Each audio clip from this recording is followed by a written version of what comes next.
कृषि दर्शन। किसान भाइयों और बहनों, हमारे बहुत सारे किसान भाई बहन ऐसे हैं जो खेती किसानी के साथ साथ सब्जी उत्पादन का कार्य भी करते हैं। और आपको तो पता ही है कि सब्जी उत्पादन जो है वो आय का एक बहुत ही बेहतरीन विकल्प माना जाता है। जब हम सब्जी उत्पादन करते हैं तो कई बार हमें उत्पादन उतना नहीं मिलता जितना हम पाना चाहते हैं।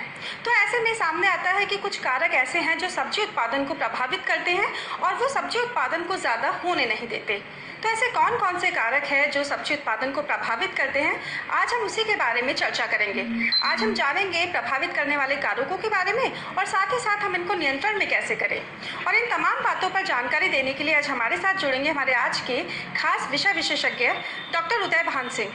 तो आइए चलते हैं इनके पास और जानते हैं सब्जी उत्पादन को प्रभावित करने वाले कारकों से संबंधित यह जानकारी। किसान भाइयों, सब्जी उत्पादन को बहुत सारे कारक प्रभावित करते हैं,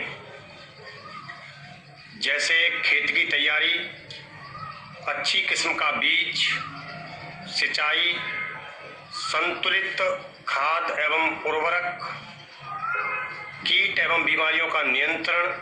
ये सभी कारक सब्जी उत्पादन को प्रभावित करते हैं। जैसे किसी किसान ने टमाटर की फसल में अच्छा बीज लिया है, खेत की तैयारी अच्छी प्रकार की है, संतुलित खाद एवं उर्वरक भी दिए हैं, समय समय पर सिंचाई भी की है, खरपतवार नियंत्रण भी किया है, लेकिन कीट एवं बीमारियों का समय पर नियंत्रण नहीं किया, तो सब्जी उत्पादन कम होगा। केवल एक कारक, किसी एक कारक को यदि आप सही तरह से नियंत्रित नहीं करें, सही तरह से उसको अप्लाई नहीं करें, तो सब्जी उत्पादन कम होता है। इसी तरह से किसान भाइयों, सब्जी की नर्सरी किस तरह से तैयार की जाए, इसका भी उत्पादन पर सीधे सीधे फर्क पड़ता है। जैसे सामान्यतः जो परंपरागत नर्सरी तैयार करने का तरीका है, किसान उठी हुई क्यारी बनाता है, उसमें छिड़कवा विधि से पौध की बुआई करता है और ऐसी पौध घनी होती है। पौध घनी होने के कारण वो कमजोर होती है, क्योंकि घनी पौध में आपस में पोषक तत्वों के लिए, जगह के लिए कंपटीशन होता है और ऐसी पौध कमजोर तैयार होती है। कमजोर पौध को यदि हम खेत में स्थानांतरित करते हैं तो उसका उत्पादन कम मिलता है। ऐसी पौध को हम सामान्यतः खुरपी की सहायता से उखाड़ते हैं।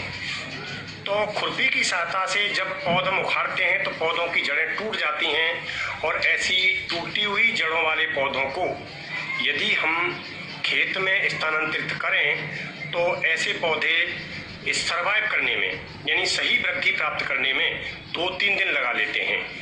इस तरह से पौध की शुरुआत की अवस्था में ही जब वृद्धि प्रभावित हो जाती है तो पौध का उत्पादन कम होता है और इस तरह से किसान को नुकसान होता है।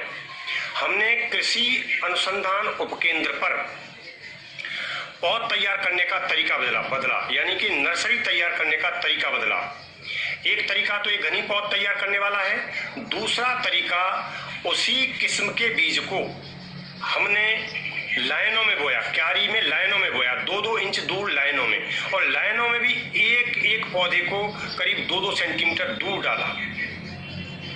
इस तरह से ज्यादा स्वस्थ पौध तैयार हुई और ऐसी पौध को जब हमने खेत में स्थानांतरित किया, उस फसल से हमें घनी पौध के बजाय 12 से 15% उत्पादन अधिक मिला।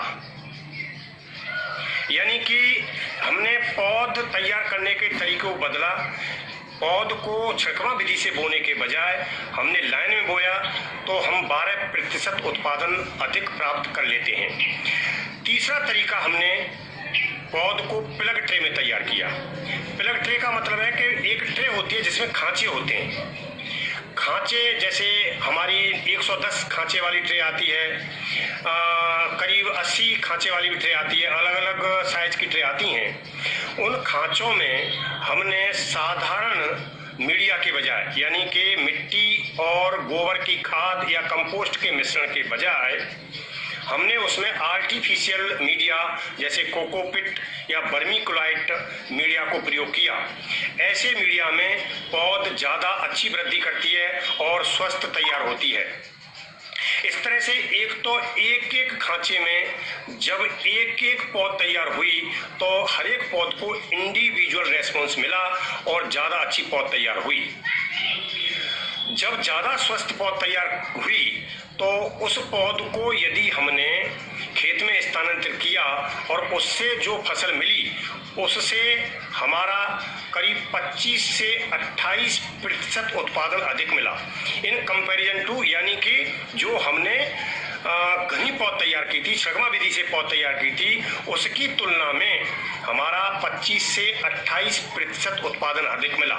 उस अधिक उत्पादन में एक तो पौध अलग अलग खांचे में तैयार हुई इसलिए स्वस्थ तैयार हुई, और उस खांचे में यदि हम हल्का सा गीला कर दें और उस पौध को उखाड़ें तो पौध बॉल सहित आ जाती है, यानी उसकी जड़ें भी नहीं टूटी। तो इस तरह से बॉल सहित जो पौध आई, उस बॉल सहित पौध को हमने खेत में लगाया जिसकी जड़ों का नुकसान भी नहीं हुआ। तो इन सब कारणों से उसका उत्पादन 25 से 28% बढ़ गया। यानी कि यदि हम टमाटर की पौध तैयार करते हैं और माना कि किसी खेत में टमाटर का उत्पादन छिड़कवा विधि से जो पौध तैयार करके हम स्थानांतरित कर रहे हैं उसे 100 कुंटल उत्पादन मिला, तो प्लग ट्रे में तैयार की गई पौध से 125 कुंटल उत्पादन मिलेगा। यानी कि बहुत कम खर्चे बढ़ने के साथ हम 25% उत्पादन, 25 से 28% उत्पादन अधिक प्राप्त कर सकते हैं। इसी तरह से हम पौध में देखते हैं कि विषाणु जनित बीमारियों का बहुत प्रकोप होता है, विशेषकर सोलेनेसी कुल की सब्जियों में, टमाटर, बैंगन, मिर्च, कुछ फल जैसे पपीता में भी इन जो विषाणु जनित बीमारियों का प्रकोप होता है। विषाणु जनित बीमारियों का जो फैलाव है वो अपने आप नहीं होता, इनके फैलाव के लिए किसी वेक्टर से फैलाव होता है, यानी कि कीटों से फैलाव होता है। विशेषकर रस चूसक कीट जैसे कि व्हाइट फ्लाई या एफिड किसी विषाणु ग्रसित पौधे पर बैठ जाए और उसका रस चूसे, और यदि वही कीट स्वस्थ पौध पर जाके बैठ जाए तो उस बीमारी का फैलाव स्वस्थ पौध में भी हो जाता है और स्वस्थ पौध भी विषाणु ग्रसित हो जाती है।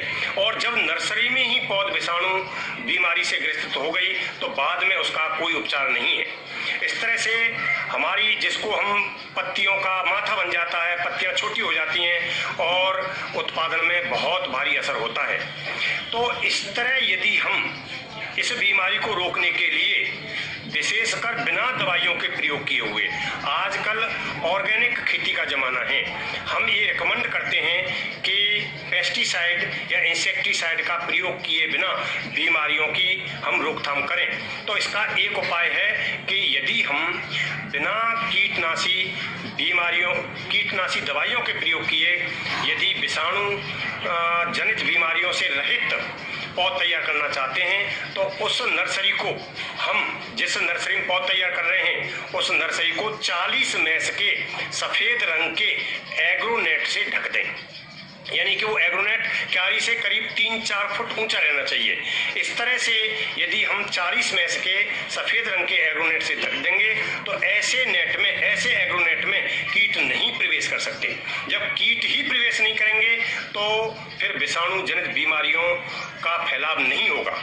तो इस तरह से अब दो चीज हमने कंट्रोल की, एक तो हमने प्लग ट्रे में पौध तैयार की जो कि ज़्यादा स्वस्थ पौध तैयार हुई, और दूसरा हमने उस नर्सरी को 40 मैस के सफेद रंग के एग्रोनेट से ढक दिया तो उसमें विषाणु जनित बीमारियों का प्रकोप भी नहीं हुआ। इस तरह से यदि दोनों कारकों को यदि हम सम्मिलित कर दें तो हमारा सब्जियों का उत्पादन करीब 35% बढ़ जाता है।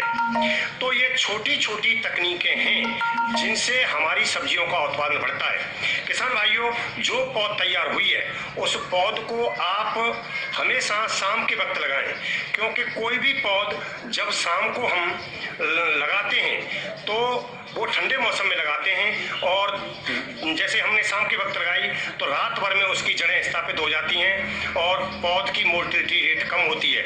यदि हम सुबह के वक्त लगाएंगे, कोई भी पौध सुबह के वक्त लगाने से उसकी जड़ें एकदम पानी लेना शुरू करती नहीं है और सुबह के बाद दिन होगा और दिन में बाष्पोत्सर्जन की क्रिया से पौधों की पत्तियों से पानी का नुकसान होगा और ऐसी पौधे में मोर्टिलिटी रेट ज़्यादा होती है। इसलिए पौध को हमेशा शाम के वक्त लगाएं और शाम के वक्त लगाने के तुरंत